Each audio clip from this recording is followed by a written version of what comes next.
and welcome to the Luminary Shop. I'm Rick, and before I get started today working on these Cowles lamps that we started last week, I want to tell you a little bit about the Cowles Company. Mr. Chandler Cowles showed up first in 1844 in partnership with a Mr. Cornwell. By 1851, Mr. Cowles was on his own and operating as the Chandler Cowles Company until about 1855. And then he formed the C. Cowles Company. He operated in New Haven, Connecticut, and is considered the first carriage lamp company in the United States of any significance. C. Cowles Company competed with the then well-established firms in England, Italy, France, and Germany. The C. Cowles Company still exists today, though they no longer make carriage lamps. The Cowles Products Company produces plastic extrusions, and two other divisions of the Cowles Company deal in residential and commercial heating products. Several years ago, I was fortunate enough to acquire an original 1886 C. Cowles & Company catalog. I eventually donated that to the Carriage Museum of America, and they generously reproduced it for me so that I could have a copy to reference. Now, in that catalog there are thousands of carriage-related hardware products, and it's about 148 pages and hardcover, so it's a significant book. In it there are 19 different patterns. They range from $1.50 to $26 a pair, and the average runs about $6 or $7 a pair. I'm guessing that the pair that I'm working on in these last couple of videos probably ran for about $15 or $18 a pair. Though they're not in this particular catalog, the glass indicates they might be a bit earlier, maybe 1860 to 1870, and the French style tails also kind of point to that time period. So enough about that. Let's get these lamps finished up. The first thing I'll need to do is get a couple of brass cabinet hinges shaped up to the proper configuration to fit these bezels on this glass and solder it onto the glass without soldering it to the lamp body itself, just to make sure that the door doesn't get soldered shut.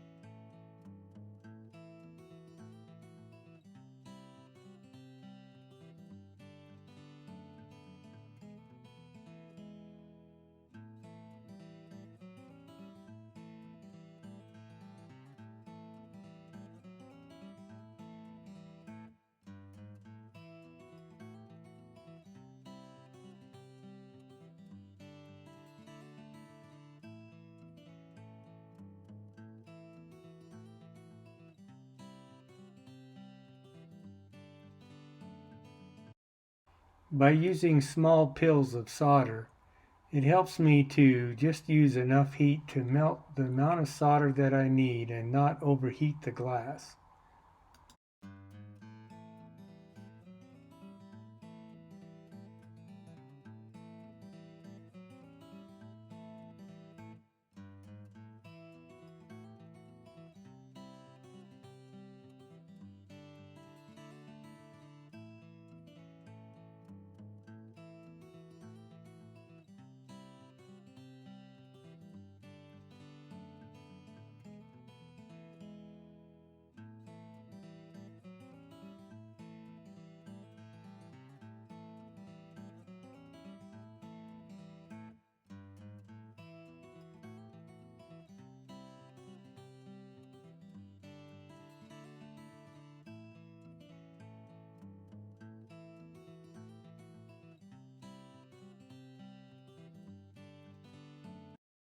And now I'll take that door off and check the solder joint.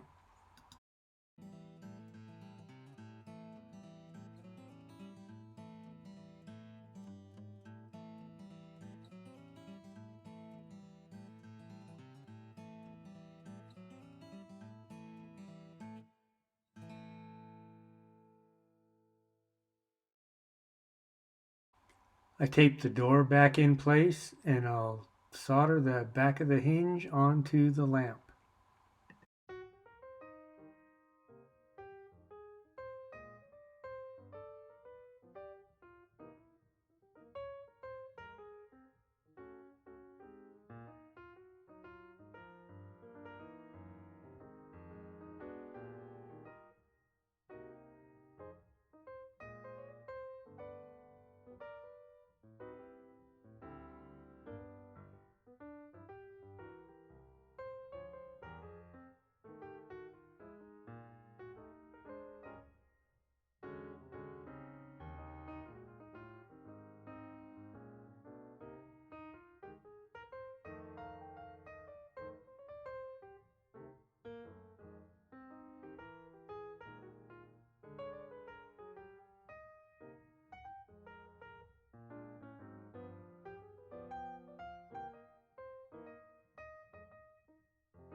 I'll repeat the process on the other lamp.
Here I'm filing off a little bit of excess solder so it'll all fit nice and tight.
The next step is to solder on the spring temper brass latches.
Now the heads go on.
And finally the tails are soldered to the bottom of the lamp.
Once I get all my solder joints cleaned up and the soldering acid washed off, I'll polish whatever brass is going to show after I paint these lamps. That will include the small rings around the top and around the tails, and of course the bezels around the glass.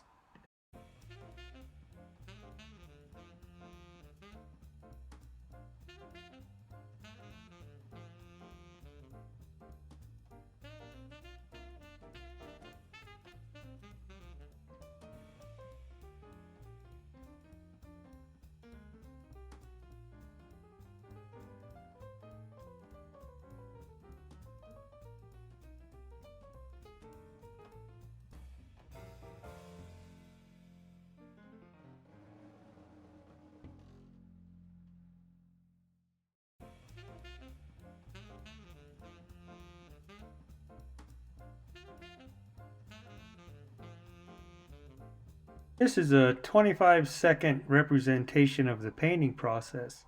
If you'd like to see the whole story, go to my video, The Brewster Restoration, The Final Touch.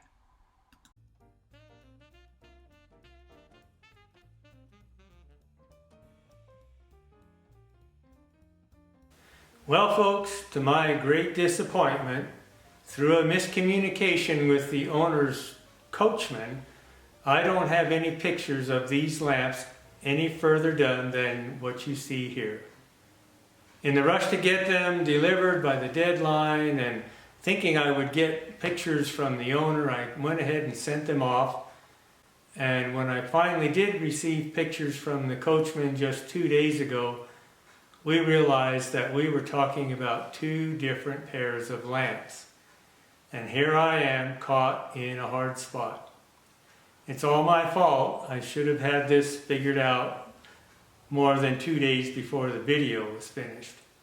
I still may be able to obtain some pictures, and if I do, I'll add them to the end of this video and I'll let you know. In the meantime, I appreciate you watching.